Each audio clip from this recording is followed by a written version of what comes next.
Ang susunod na programa ay rated PG.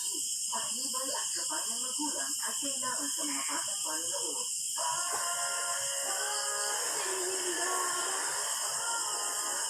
Last week, nasubukan ng tabak ng top 8 clashers sa bagong hamong inaharap nila. Tapos matalo sa kanilang laban, nalagay sa alanganin sina Shimmy at Ozzy at sina Christy at Jessica. Sa laban ng matira matibay, sina Shimmy at Jessica ang umangat. Kaya kasama sina Larnie, Yuri, Rex at Jenny, silang anim ang matagumpay na nakabalik sa top of the class. Sino-sino sa kanila ang magtutuloy-tuloy hanggang sa dulo ng kompetisyon.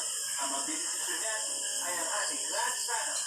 Coming on your screen ay Aida Lasari, Ace's romantic balladeer, Christian Bautista, and our guest judge, concert queen, Bob Fernandez.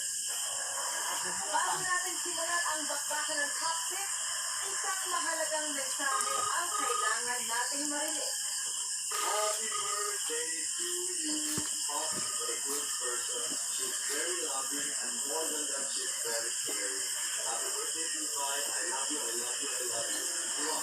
I just want to wish you a happy birthday. May this day be a joyful day, full of fun, full of joy, and please be with you, anak.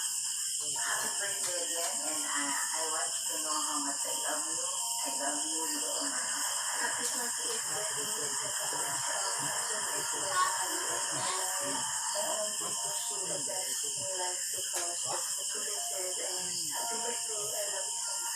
Happy birthday, Tita Pop. Thank you for everything. I love you. Yeah, Mom. Really appreciate what you're doing out there. Working as hard as you can during these times. Happy birthday, and I love you. Mom, happy birthday. I love you.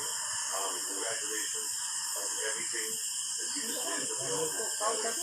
And I hope you got your 28th birthday as your last 28th birthday.